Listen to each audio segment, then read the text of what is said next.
Hi, Mark, and welcome to the current Outside Views report on Russia's war of aggression against Ukraine. The German Brigadier General Christian Freuding sees the Ukrainian armed forces facing further heavy fighting in their counter-offensive. He says, "You only have to look at the map, and there we have a balance of power of about 1-to-1, and a defense that has been prepared for 9 months with strong terrain reinforcements and mine barriers that have been prepared for 6 months. That is reality." And that was said by the head of the planning staff in the Ministry of Defense of to the German press agency. For advances, a locally and temporally limited clear superiority of forces must be generated. And that also explains the very cautious, to put it unmilitarily, groping approach of the Ukrainians to do this job. And that's difficult enough, said the officer who also coordinates Germany's military aid to Ukraine. Russia launched a major offensive into Ukraine on February 24th in 2022. Western states support the defense of Ukraine with arms supplies and also financially. The German federal government supplied the Panzerhaubitze 2000 and air defense weapon systems, for example, as well as the Leopard 2 main battle tank and the Marder infantry fighting vehicle. The Ukraine counteroffensive, which has been linked with great expectations, has been underway since the beginning of June, and they are making slow progress. The German general says about this, "Our principle is encounter a mine barrage, dodge, bypass, but with the extent of the mine barrages that were set up in there in 9 months, this principle cannot be followed at all. Ukraine really has to earn every meter of ground by opening mine barriers under fire. And that's the hardest, the bloodiest, the most dramatic thing you can imagine," he says.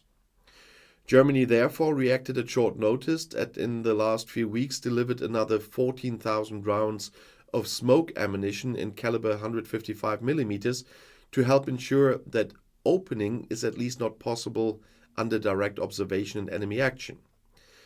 After the withdrawal of the Wagner mercenaries from the front in the Ukraine, which followed the armed uprising attempt by the private army, Freuding does not believe that Russia's combat effectiveness has been reduced.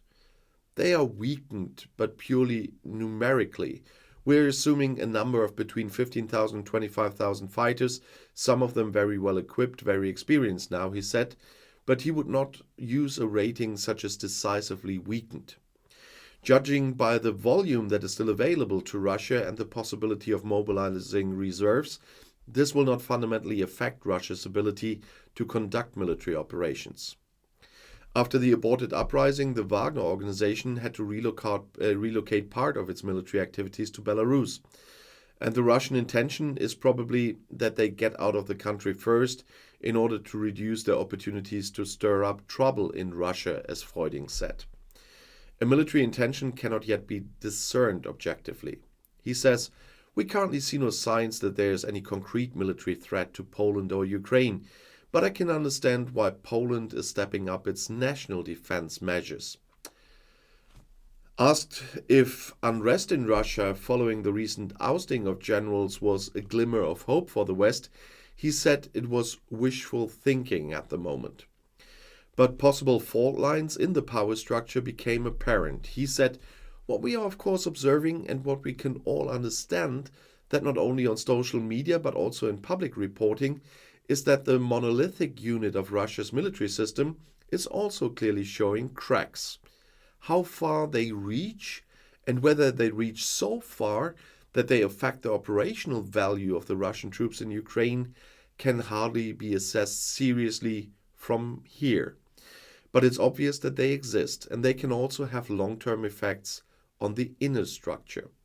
And so I want to talk about this. Freuding is not directly involved in the war, but he's an outside observer who I would call quite competent.